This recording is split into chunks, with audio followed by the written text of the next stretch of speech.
what you're referring to, but you said that you had a spicy conversation with David Axelrod after he tweeted something. I forget what he called the president, but he called him a bit of a name or something. Well, I think. So in the 2019 campaign, David Axelrod had said that Biden looked like Mr. Magoo on the debate stage. That was it. And so that started an ongoing dialogue between David and I about whether or not the president was a good candidate for president. And of course, ultimately the president prevailed in the primaries, prevailed in the general election in 2020. And so I told David he was wrong. And then in sometime in 2022, Axe basically said Biden's too old and someone else should run. And I called up David Axelrod and I said, I think you're wrong again. And we had a debate about it. We'll debate about it. Can I ask a version of that question? Has anyone ever communicated to you that they believe President Biden was unfit to serve as president? Has anyone ever communicated that to me? Not directly. I've certainly read, some of these things we've been talking about today, but no one has called me and said that to me personally. Has anybody ever communicated to you that they believe President Biden was in mental decline or cognitively impaired? No, not that I recall.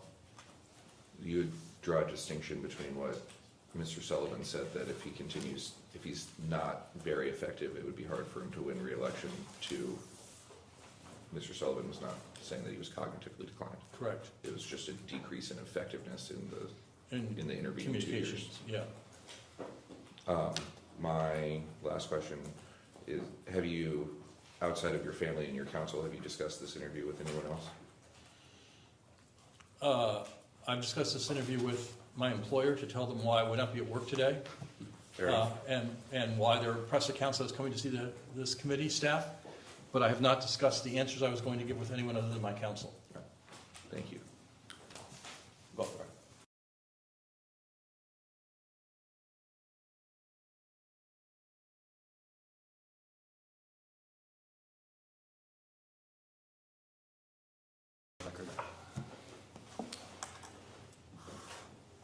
I am going to ask the court reporter to mark as Exhibit C presidential action titled Granting Pardons and Commutation of Sentences for Certain Offenses Relating to the Events at or Near the United States Capitol on January 6th, 2021, issued by the White House on January 20th, 2025. Just noting for the record that Section B of this document issues, quote, a full, complete, and unconditional pardon to all other individuals convicted of offenses related to events that occurred at or near the United States Capitol on January 6th, 2021.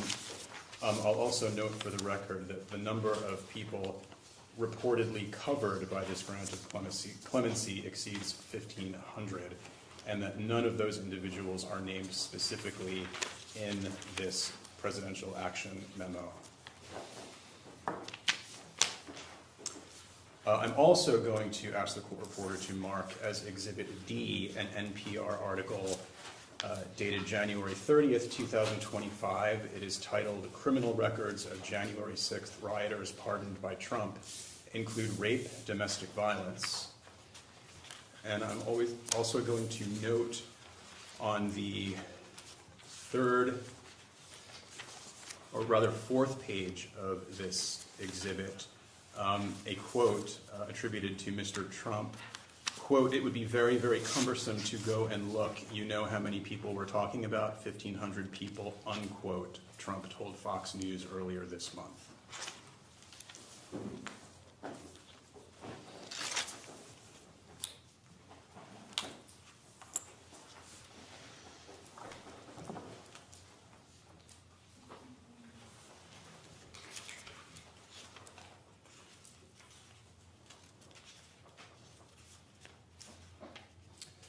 Mr. Klain, you were asked a number of questions in the previous round about the decision-making process or processes within the White House during your tenure there.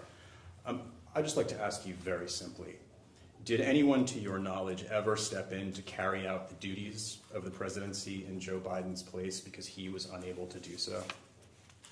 Well, if you ask ever. Apart from the one episode under which Mr. Biden underwent anesthesia. Apart from that, no. Thank you. Did Hunter Biden, to your knowledge, ever carry out presidential duties on his father's behalf No. or make official decisions for his father? As far as I know, no. Did Jill Biden ever carry out presidential duties on her husband's behalf?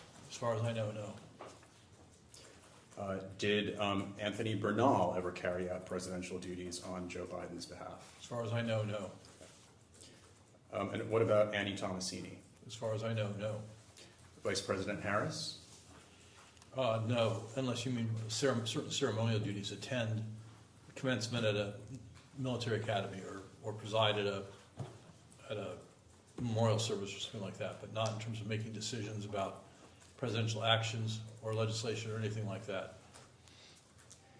To your knowledge, did anyone in the White House at any point during Joe Biden's presidency ever make decisions to issue any form of clemency, whether pardons or otherwise, in Joe Biden's name without his knowledge or authorization? As far as I know, no. And again, at any point during the Biden presidency, did anyone in the White House, to your knowledge, ever issue any other type of executive order without Joe Biden's knowledge or authorization at any point during his presidency? As far as I know, no. So, to your knowledge, all decisions to issue executive orders or take executive action during the Biden administration were made by Joe Biden alone. As far as I know, correct. Again, I'll emphasize that I was there for 2 years. I was not a member of the White House staff for the final 2 years of the presidency. I appreciate that.